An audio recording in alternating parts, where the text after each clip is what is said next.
पंचकुला ज़िले में एक छोटा सा कस्बा कालका और विधानसभा सीट भी है कालका।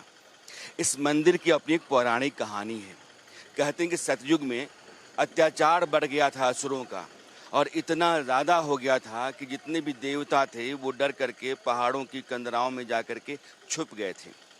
असुरों से मुक्ति दिलाने के लिए आदि रूपा ने अपना अवतार लिया और वो प्रकट हुई। देवताओं ने अपने अस्त्र शस्त्र उनको दिए। ब्रह्मा ने चक्र दिया, महेश यानी कि महादेव ने त्रिशूल दिया, विष्णु ने कमंडल दिया, यमराज ने यम फांस दिया, शेष नाग ने शेष फांस दिया और उसके बाद उन्होंने शुंभ निशुंभ का, महिषासुर का, रक्त बीज का वध किया और वध करके जो स्थितियां थीं उस समय की उनको अनुकूल किया। अब हरियाणा में चुनाव चल रहे हैं और चुनाव में बीजेपी कालका मंदिर में जो शक्ति रूपा कालका हैं उनके साथ इस चुनाव को जोड़ रही है और वो कह रहे हैं कि इस बार हमने भी शक्ति को उतारा है।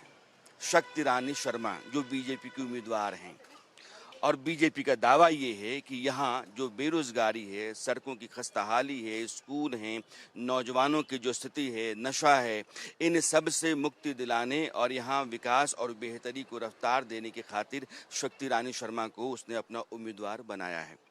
अब कालका जहाँ है, मैं आपको दिखाना चाहता हूँ कि ये वो जगह है जहाँ से हिमाचल प्रदेश की सीमा शुरू होती है और ठीक पीछे आप देखेंगे तो पहाड़ियों का एक सिलसिला सा चलता है।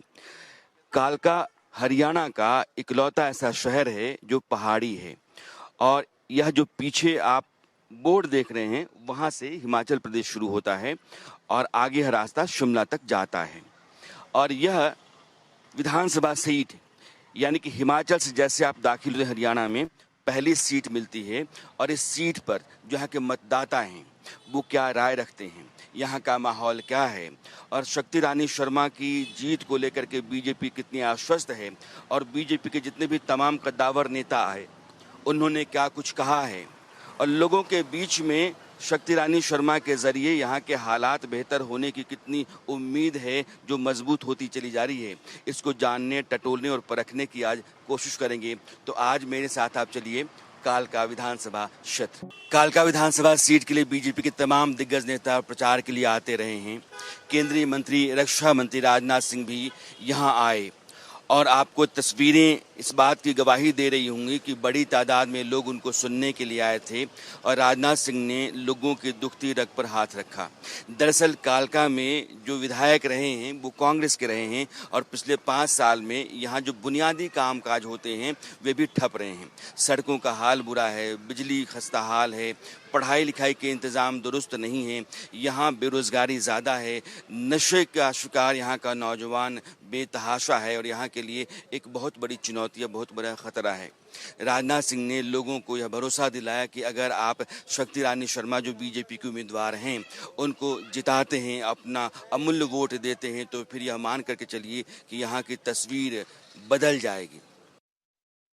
आज मैं आप सबसे यही अपील करने आया हूं कि मेरे बहनों भाइयों, आपका समर्थन भारतीय जनता पार्टी को प्राप्त होना चाहिए और मुझे पूरा विश्वास है। मैं कुछ दिनों से बराबर हरियाणा में सार्वजनिक सभाओं को संबोधित कर रहा हूं और जैसा माहौल मुझे देखने को मिला, बहनों भाइयों, लंबे समय से मैं राजनीतिक क्षेत्र में काम कर रहा हूं, मेरा विश्वास पक्का हो गया है कि अब यहां पर भारतीय जनता पार्टी की तीसरी बार सरकार बनने से दुनिया की कोई ताकत हमें रोक नहीं सकती। इसीलिए मैं आप सबसे निवेदन करने आया हूं कि यहां की प्रत्याशी हमारी श्रीमती शक्ति रानी जी शर्मा, इन्हें भारी मतों से विजय दिलाएं। बहनों भाई, पूर्व मुख्यमंत्री मनोहर लाल खट्टर और मौजूदा मुख्यमंत्री नायब सिंह सैनी, इन दोनों ने कालका का दौरा किया और दोनों ने बताया कि पिछले 10 वर्षों में जो खस्ताहाल हरियाणा था उसको लाइन पे लाने यानी कि बेहतर हालत में राज्य को बढ़ाने और चमकाने की कोशिश उन्होंने क्या क्या की। इस सिलसिले में जो पिछली सरकार हुडा की रही यानी कांग्रेस सरकार रही उस पर उन्होंने कुछ संगीन आरोप लगाए, मसलन जो ज़मीन के घोटाले थे, मसलन पर्ची और खर्ची के ज़रिए नौकरी यानी कि रिश्वत के ज़रिए और अपनों लोगों को नौकरी, मसलन काम कराने के जो तौर तरीके सरकारी थे वो बहुत मुश्किल भरे और ऑनलाइन करके बीजेपी की सरकारों ने उसको बहुत ही आसान कर दिया। नौकरी काबिल लोगों को मिलने लगी और यह जो धांधलियां थी ज़मीन को लेकर के वो बंद हुई। अलबत्ता उन दोनों ने इस बात का आश्वासन भी दिया है, बीजेपी अपनी तरफ से देती है कि यहाँ कालका में जितनी कॉलोनीज़ हैं, चाहे कमर्शियल हैं या रेजिडेंशियल हैं, जिनका रजिस्ट्रेशन रोका हुआ है उसको ऑन किया जाएगा, खोला जाएगा। कॉलोनियों के विकास के लिए सरकार लगातार काम करती रही है और कालका में इस तरफ और वो जोर देगी। इतना ही नहीं, अगर आप शहर में जाते हैं तो आपको महसूस होता है कि जैसे दिल्ली से आप हरियाणा में दाखिल होते हैं और जो हरियाणा आपको नज़र आता है, हिमाचल की सीमा पर आते आते कालका में वो विकास की रफ्तार ख़त्म होने लगती है। तो यहाँ आपको बहुत अच्छा अस्पताल नहीं मिलेगा, इसलिए वादा इस बात का है कि 100 बेड का मल्टी स्पेशलिटी हॉस्पिटल आपको दिया जाएगा। मोरनी में भी एक सैटेलाइट सेंटर बनाया जाएगा। तो बहुत सारे ऐसे वायदे हैं जिनके पूरा करने या पूरा होने की गारंटी कार्तिक शर्मा और शक्ति रानी शर्मा ले रहे हैं बीजेपी की तरफ से। और पार्टी के जितने दिग्गज नेता आ रहे हैं, लोगों के बीच में उस भरोसे को पैदा करने की कोशिश कर रहे हैं जिसके नाते बीजेपी अपनी उम्मीदवार शक्ति रानी शर्मा को विधानसभा में लेकर के पहुंच सके। कि हरियाणा में ये पहला मौका होगा जब एक नया रिकॉर्ड स्थापित होगा, किसी भी एक पार्टी का लगातार तीसरी बार सरकार बनना, जो आज तक कभी बनी नहीं है। और वो जब सरकार बनती है तो उसमें हम सब की अपेक्षा रहेगी क्या कि कालका से भी भारतीय जनता पार्टी कमल के निशान वाला प्रत्याशी वो जीत करके सरकार में अपनी भागीदारी ये सुनिश्चित करें। ये सब चाहते हैं ना? तो जब सब चाहते हैं तो मेरा इससे आगे विषय नहीं है। जो आप चाहते हैं स्वाभाविक उसके लिए आप काम करेंगे। तो काम करने के लिए आपसे मैं अपील करता हूं कि आप स्वयं, आपके परिवार, आपके रिश्तेदार, पास पड़ोस, साथ में काम करने वाले लोग, जितने लोगों तक आपका दायरा है, सबको आप तैयार करिए कि अपने अपने प्रभाव का इस्तेमाल करके ज्यादा वोट हमारी बहन शक्ति रानी जी शर्मा के यानी कमल के निशान के सामने वाला बटन दबाकर और वोट दिलवाएं। इस इलाके के विकास का विषय है, भरपूर विकास हमने कराया है। हमारे पिंजौर और कालका के लोगों ने ये जो अंडरपास का विषय है, इस विषय का जो ध्यान कराया, मैं स्वयं यहाँ 3 बार आया हूँ। इसके डिजाइन की मांग अलग अलग थी, आखिर में एक डिजाइन तय हुआ, इससे सबको लाभ हुआ है।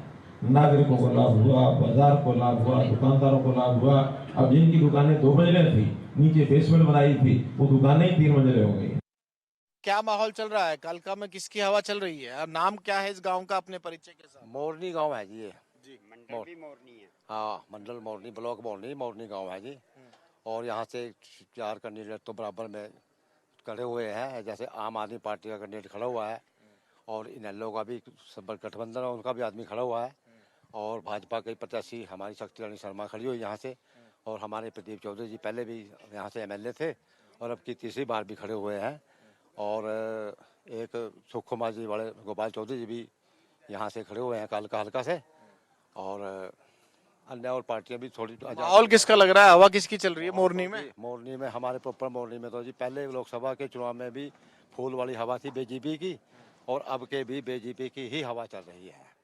अरे हम भाजपा से हैं जी, भाजपा जी की वोट डालेंगे, उनको यहाँ लाएंगे। पहले भी उन्होंने यहाँ बहुत अच्छा काम किया है, इसलिए हम भाजपा से की वोट डालेंगे। हमारे गांव में भी जो भी है इनकी काफ़ी वोटें हैं, अच्छी वोटें अच्छी है जी, बढ़िया। सबसे बड़ी तारीफ ये है ना कि हम इस क्षेत्र को पहाड़ी के क्षेत्र घोषित करेंगे। सबसे बड़ी तारीफ इनकी ये रही, जब आज दिन तक किसी ने ये बात नहीं कही। उन्होंने कहा कि पहाड़ी क्षेत्र बनाने की घोषणा की गई है, तो इसका काफी बड़ा असर रहेगा कि भाई पहाड़ी क्षेत्र इसको घोषित किया जाए। पहाड़ी दूसरा एक और कार्तिक जी ने कहा कि मैंने इस इलाके को कालका को गोद लिया हुआ है, गोद ले लिया समझे किस्म से। मैं राज्यसभा सांसद होते हुए इस इलाके में अपनी उससे काम करना चाहता हूँ। असर हुआ उसका? हाँ, असर है जी उसका। बढ़िया माहौल रहेगा। हाँ, बढ़िया माहौल रहेगा। बहुत बढ़िया है जी, बहुत नंबर 1। तमाम लोग हैं, चमटी का मुद्दा है, वहाँ के जो एम्प्लॉइज जो हैं उनकी पेंशन का मामला है। हाँ, पेंशन का मामला उठाया राज्यसभा में उठाया जी, उन्होंने उठाया जी। हाँ, उसके लिए बहस चली उनकी, मैं करा के रहूँगा। भाई हमारे हरियाणा की कहावत है कि पैर उतने पसारिए जितनी आपकी चादर है। अगर आप ज्यादा पैर पसारेंगे तो आपकी चादर फट जाएगी। ये कांग्रेस की चादर अब हरियाणा से फटनी शुरू हो गई है भाइयों। यही झूठ का पुलिंदा ये हरियाणा में लेकर के आए हैं भाइयों। मैंने हुड्डा साहब को कहा, ये बोलता था कि घोषणाएं हो रही हैं। मैंने कहा और बेरोजगारी के ऊपर बहुत बड़ा ये भाषण देते हैं। मैंने हुड्डा साहब को पूछा, हुड्डा साहब 10 वर्ष तक आपका प्रदेश के मुखिया रहे हैं, आज हरियाणा प्रदेश का युवा ये जानना चाहता है 10 सालों में कितनी नौकरी दी, किस आधार के ऊपर दी भाइयों, कितना भ्रष्टाचार होता था, किस प्रकार से चुन चुन करके ऐसे लोगों को नौकरी में लगा दिया जाता था कि गरीब व्यक्ति तक तो वो पहुंच नहीं पहुंचती थी, वो देखता रह जाता था। मैं एक बार आपको फिर से याद दिला दूं कि आप आज का अर्थ सत्य कालका शक्तिपीठ से देख रहे हैं। हरियाणा में कालका जगह है, कालका विधानसभा भी है और वहीं से आज यह शो कर रहा हूं मैं। बीजेपी ने कालका विधानसभा सीट पर इस बार अपना कैंडिडेट बदला और शक्ति रानी शर्मा को खड़ा किया और उनसे पार्टी बहुत उम्मीदें जोड़े हुए है। उसको बड़े मार्जिन के साथ उनके जीतने का भरोसा भी है। इसके 2-3 बुनियादी कारण हैं। पहला कारण ये है कि पिछली बार यहाँ से कांग्रेस ने सीट निकाली थी, कांग्रेस के उम्मीदवार ने जीत हासिल की थी और 5 वर्षों के दरमियान यहाँ जो कुछ होना चाहिए था एक विधायक के जरिए वह कुछ हुआ नहीं, इसलिए एक नाराजगी, एक नाउमीदी लोगों के बीच में आपको दिखेगी। दूसरा, शक्ति रानी शर्मा आम लोगों के अलावा महिलाओं के बीच में लगातार अपनी पैठ बढ़ाती और बनाती चली जा रही हैं। वो महिला सशक्तिकरण का मंत्र उनके बीच में फूंक रही हैं और ये कह रही हैं कि जब तक महिलाएं मजबूत नहीं होती हैं, वो आत्मनिर्भर नहीं होती हैं, घर के भीतर रहते हुए भी उनके पास आमदनी का अपना जरिया नहीं आता है, तब तक ना तो परिवार, ना समाज, ना कोई राज्य, ना कोई देश मजबूत हो सकता है। और यहाँ महिलाओं की खातिर रोजगार के और आमदनी के जरिए खड़ा किए जाएंगे, इस बात का यकीन उनके बीच में वो पैदा करने की कोशिश कर रही हैं।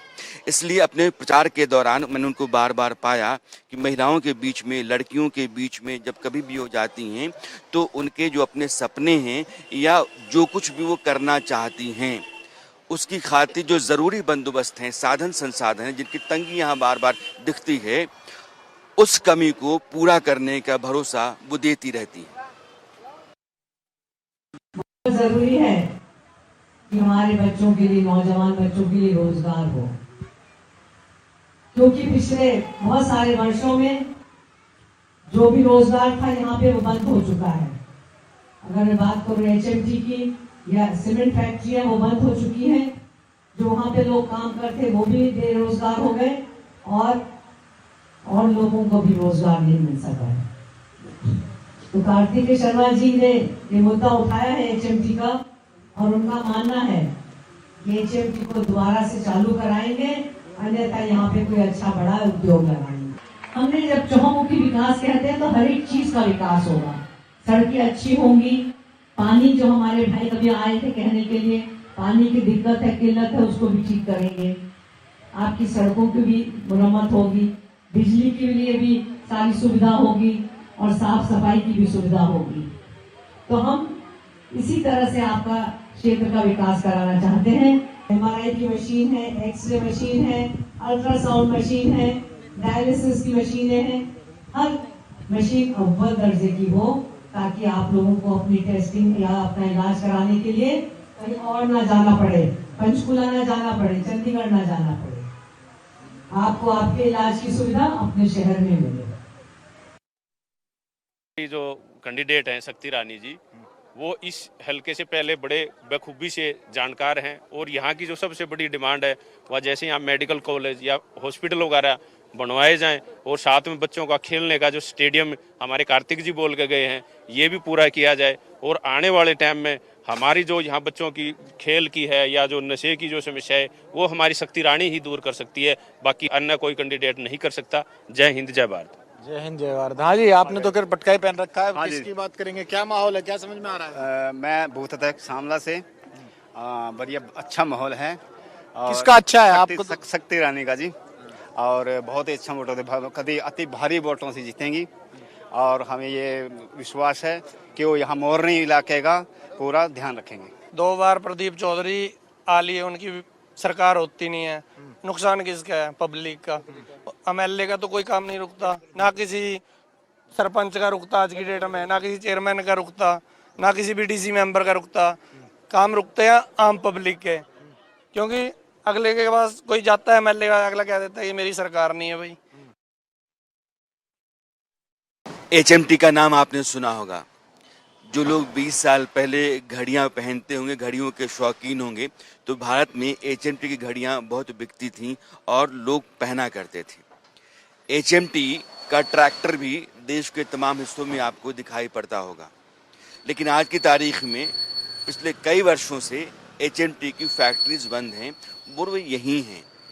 इसी कालका में पिंजौर एक जगह है जहां एचएमटी की फैक्ट्री है और वो दशकों से बंद पड़ी हुई है।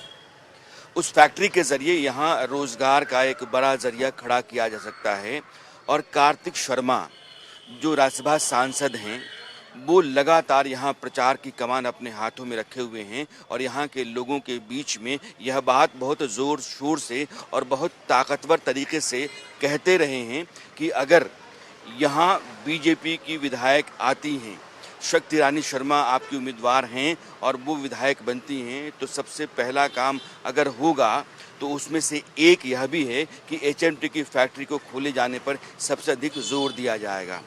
वो तमाम तरह के मुद्दों को टटोल रहे हैं और यहाँ जितने बुनियादी और बड़े मुद्दे हैं, यहाँ के लोग जिन सवालों से रोज़ रोज़ दो चार होते रहते हैं और जो परेशानियाँ मुसीबतें उनकी हैं, उन सबों से निजात दिलाने और एक ऐसी स्थिति पैदा करने की बात कार्तिक शर्मा लगातार कह रहे हैं जो लोगों के बीच में सुकून देती हुई सी आपको दिखेगी और यह उनकी राय से भी साफ होता है। लेकिन पिंजौर में जो एचएमटी की फैक्ट्री है, मंच से बार बार बीजेपी के तमाम नेता लोगों से ये दावा करते रहे हैं कि जैसे ही हमारी सरकार बनती है और यहाँ से शक्ति रानी शर्मा आपकी विधायक बनती हैं, पिंजौर फिर से दमकेगा, चमकेगा और यह पूरे हरियाणा प्रदेश में रोजगार का एक बड़ा केंद्र बनेगा। कोई विषय आया एचएमटी का उठाया सदन में, तो उसके बाद माननीय मंत्री जी ने मुझे बुलाया। उन्होंने मुझसे पूछा भाई क्या चाहते हो? तो मैंने कहा जी मैं तो चाहता हूं कि जो एचएमटी बचपन में हम सुना करते थे, एचएमटी की पहचान थी पिंजौर कालका की पहचान एचएमटी होती थी, तो उसी तरीके से दोबारा से एचएमटी को पुनर्स्थापित किया जाए, पुनर्जीवित किया जाए, ये चाहता हूं। तो उन्होंने कहा ठीक है। उन्होंने अपनी टीम को बुलाया और डीपी प्लान बनाने की तैयारी की और बहुत ही जल्द एक खुशखबरी लेके पूरे हल्के के बीच में आऊंगा कि एचएमटी के अंदर भी कुछ नया बड़ा प्लांट लगेगा, दोबारा से स्थापित होएगा और पुरानी तरीके से जैसे आज से 10-20 साल पहले हुआ करता था। तो मैं यही प्रयास, माता जी का भी यही प्रयास है, मेरा भी यही प्रयास है कि एक एमएलए और एक एमपी, 2 लोग मिलकर ये विकास की धारा यहाँ से चलाएंगे और ये विकास की धारा आने वाली 5 तारीख को आपको तय करनी है। क्योंकि जी ये जो मौका है ना, ये मौका जितना छोटा शब्द है उतनी ही देर के लिए आता है, 5 साल में एक बार आता है, कुछ देर के लिए। इसलिए गलती से गलती ना हो और चूके ना, इस बात का आपको निवेदन करना चाहता हूं। क्योंकि वो कहते हैं ना कि लम्हों ने खता की थी, सदियों ने सजा पाई। अब समय हमारा है, अब आने वाला समय हमारी युवा पीढ़ी का है, ताकि हम उनके लिए काम कर सके, प्रयास कर सके। कालका में बीजेपी के तमाम दिग्गज नेताओं, केंद्रीय मंत्रियों, राज्यों के मुख्यमंत्रियों का आना जाना लगा रहता है, उनकी रैलियां होती हैं, उनका प्रचार चलता रहता है। लेकिन ज़मीन पर 2 लोग आपको लगातार जूझते हुए दिखाई पड़ेंगे, शक्ति रानी शर्मा और कार्तिक शर्मा। बीजेपी का झंडा यह दोनों लेकर के यहाँ के गली मोहल्लों, नुक्कड़ कस्बों में घूमते रहते हैं और लोगों को इस बात का यकीन देते रहते हैं कि जैसे ही बीजेपी का परचम यहाँ से लहराएगा, आपके ये दिन जाएंगे। आगे कुछ भी कहने से पहले, चूंकि मन पीछे है और इसकी कहानी मैं बार बार आपको सुनाता जा रहा हूँ, तो एक छोटा सा प्रकरण है, वह भी मैं आपको बता देना चाहता हूँ। जैसे मैंने सतयुग की बात बताई कि सतयुग में यहाँ काली रूप जो शक्ति हैं वो अवतरित हुई, लेकिन द्वापर में भी एक कथा आती है और वो ये है कि जब पांडव वनवास पर थे, 12 वर्षों का वनवास था, तो राजा विराट के इलाके में थे और ये इलाका तब उन्हीं राजा विराट के क्षेत्र में आता था। यहाँ उन्होंने पाया कि एक श्यामा नाम की गाय जो है वो पिंडी पर आकर के रोज शाम को दूध देती है। उसके थन से दूध टपकता है, गिरता है और फिर थोड़ी देर बाद वो चली जाती है। यह श्यामा का रोज आना, पिंडी पर दूध गिराना और गिराने के बाद लौटना पांडवों को बहुत अचंभित कर गया और उनको लगा कि यहाँ कुछ न कुछ है। जब आकर के उन्होंने देखा तो फिर यहाँ पिंडी थी, शक्ति रूपा काली का पिंडी रूप वो माना गया और फिर उन्हीं लोगों ने इस मंदिर की स्थापना की, ऐसी मान्यता है, पौराणिक कथा है। अब आज की तारीख में जो चुनाव यहाँ चल रहा है, चर्चा उसकी, तो कार्तिक शर्मा और शक्ति रानी शर्मा लोगों के बीच में एक बात बहुत ताकत के साथ कहते हैं, वो ये है कि जैसे ही बीजेपी की तरफ से शक्ति रानी शर्मा यहाँ से जीतेंगी, यहाँ जो नशा का कारोबार है, घर घर के नौजवान लड़के नशे के शिकंजे में हैं, उसको ध्वस्त कर देंगे, ख़त्म कर देंगे। यहाँ एक नेक्सस है जो नशे के कारोबार में शामिल लोग हैं उनका है और उन्होंने यहाँ के तमाम नौजवानों को अपने शिकंजे में ले रखा है। इसको ध्वस्त करने से सिर्फ एक कारोबार ध्वस्त नहीं होता है, बल्कि कालका के हजारों हजार परिवार मुक्ति पाते हैं और इस मुक्ति का उद्घोष दोनों लोग लगातार करते हैं। श्रीमती शक्ति रानी शर्मा जी ने भी वादा किया है और संकल्प लिया है कि 8 तारीख के बाद नशे के सौदागर और व्यापारी कालका हल्का छोड़ के भाग जाएं, नहीं तो उनको खत्म करने का काम करेंगे।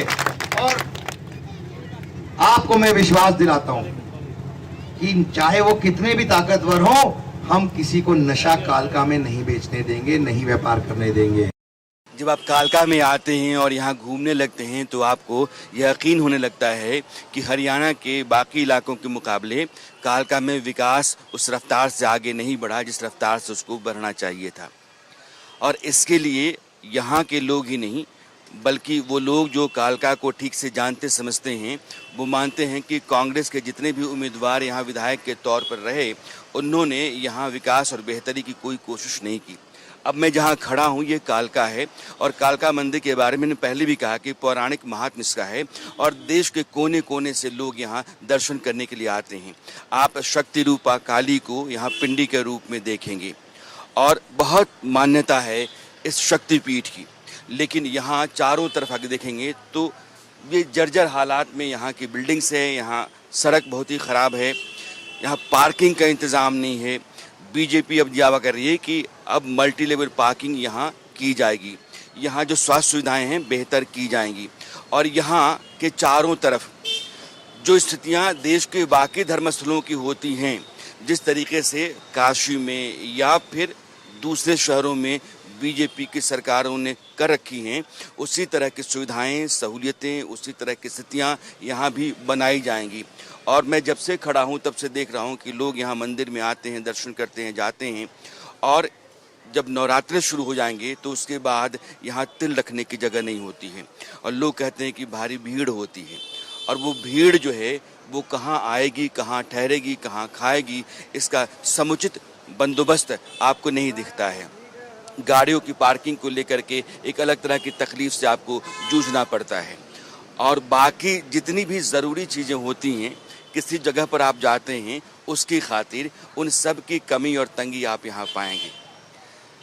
जब बीजेपी के मुख्यमंत्री असम के हेमंत बिस्वा शर्मा यहाँ आए तो उन्होंने अपने हिंदुत्व वाले राग को पकड़ा और लोगों को इस बात के लिए बहुत हद तक अपने भरोसे में लिया कि अगर शक्ति रानी शर्मा बीजेपी की उम्मीदवार जीतती हैं और विधानसभा में आती हैं आपके वोट की ताकत से, तो यहाँ के हालात और यहाँ की जो परिस्थितियाँ हैं यह सब बदल जाएंगे।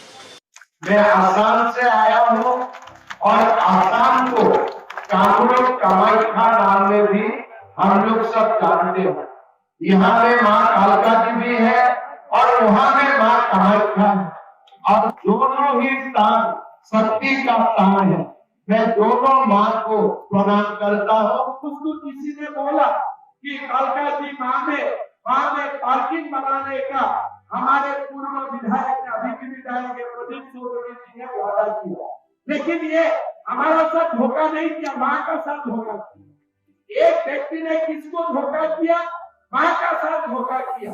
आज हमारा कार्तिकेय भाई बोल रहा है, विनोद शर्मा जी बोल रहा है, विधायक हो ना हो अलग बात है, 2 महीना में पार्किंग का काम शुरू कर देगा। आज हमारे यहाँ में शुगर फैक्ट्री का जरूरत है, विनोद शर्मा जी ने मुख्यमंत्री जी को बोल दिया है, या तो आप लगाओ नहीं तो मैं खुद लगा दूंगा। इतना बड़ा बात पूर्ण कर। जैसे केंद्रीय रक्षा मंत्री राजनाथ सिंह कालका में बीजेपी उम्मीदवार शक्ति रानी शर्मा के प्रचार के लिए आए, जैसे असम के मुख्यमंत्री हेमंत बिस्वा शर्मा आए, या हरियाणा के पूर्व मुख्यमंत्री मनोहर लाल खट्टर मौजूदा मुख्यमंत्री नायब सिंह सैनी प्रचार करने के लिए आए, ठीक वैसे ही पूर्व केंद्रीय मंत्री अनुराग ठाकुर और उत्तराखंड के मुख्यमंत्री पुष्कर सिंह धामी भी यहाँ प्रचार के लिए आए। उन लोगों ने रैलियाँ की। बीजेपी के जितने भी नेता हैं वो कालका के पिछड़ने का जो सबसे बड़ा कारण है या उसका ठीकरा वो कांग्रेस के सिर फोड़ते हैं। कारण ये है कि कालका में अब तक जितने भी चुनाव हुए 1967 से लेकर के 2024 के बीच में ज़्यादातर दफ़ा यह सीट कांग्रेस के उम्मीदवारों के हिस्से गई और फिर यहाँ विकास ठहरा हुआ सा रह गया। इसलिए बीजेपी शक्ति रानी शर्मा के जरिए विकास का एक नया अध्याय लिखना चाहती है और हरियाणा के बाकी हिस्सों की तरह कालका को चमकता हुआ दिखाना चाहती है। और ये बात अनुराग ठाकुर और पुष्कर सिंह धामी दोनों ने लोगों के बीच में उतनी ही मजबूती से कही जितनी मजबूती से बीजेपी के बाकी नेता यहाँ कहते रहे हैं। देखिए, पूरे हरियाणा के अंदर इस समय फिर से लोग डबल इंजन की सरकार बनाना चाहते हैं, क्योंकि लोगों ने देखा है कि कांग्रेस का कालखंड 2004 तक जो था उसमें जिस प्रकार से भ्रष्टाचार होता था, जिस प्रकार से घोटाले होते थे, आज कांग्रेस के जो विधायक प्रत्याशी हैं वो जहां जहां खड़े हैं वो कहते हैं कि 2000 नौकरी में अपने नातेदारों को दूंगा, रिश्तेदारों को दूंगा, अपनी मर्जी से दूंगा। पूरी तरह से भारतीय जनता पार्टी की डबल इंजन की सरकार ने माननीय प्रधानमंत्री मोदी जी के मार्गदर्शन में यहाँ पर पारदर्शिता के साथ किया है। पर्ची और खर्ची जो होती थी वो सब समाप्त हुआ है और जिस प्रकार से आज कांग्रेस पार्टी फिर से उसी दलदल में हरियाणा को धकेलना चाहती है, हरियाणा के लोग उसको समझ रहे हैं और उसी का परिणाम है कि चाहे मैं आज देख रहा हूँ कालका जी में हो, चाहे पंचकुला में हो, हर स्थान पर आज बड़ी हजारों की संख्या में लोग आ रहे हैं और फिर से डबल इंजन सरकार बनाने का संकल्प ले रहे हैं। काली माता की यह पीठ कालका की, जिस नाम से शहर है, जिस नाम से विधानसभा सीट है, जिसका जिक्र मैंने पहले भी किया है, यहाँ का जो स्थानीय समीकरण आप देखते हैं, क्योंकि जीत हार बहुत हद तक स्थानीय समीकरण पर हमारे यहाँ निर्भर करती है और यहाँ के लोगों के बीच में रायशुमारी आप करते हैं, यानी कि जब जा कर के उनका आप मन टटोलते हैं तो आपको इस बात का अंदाज़ा होता है कि बीजेपी ने लोगों के बीच में कालका के विकास, यहाँ की बेहतरी, रोज़गार, नौजवानों के लिए अच्छे दिन, लड़कियों महिलाओं के लिए बेहतर मौके, यह तमाम वायदे जो कर रही है उन वायदों को निभाने के लिए जिस तरीके से वो लगातार शिद्दत के साथ, बहुत ताकत के साथ लोगों के बीच में अपनी बात बिठा रही है, वो इस बात का संकेत बहुत हद तक देने लगी है कि 8 अक्टूबर को जब चुनाव नतीजे आएंगे उससे पहले एक नतीजा कालका अपना देख रहा है और यह नतीजा बीजेपी के उम्मीदवार शक्ति रानी शर्मा के हक में जाता हुआ आपको साफ नजर आएगा। वो आधा हिस्सा जिसके बगैर सच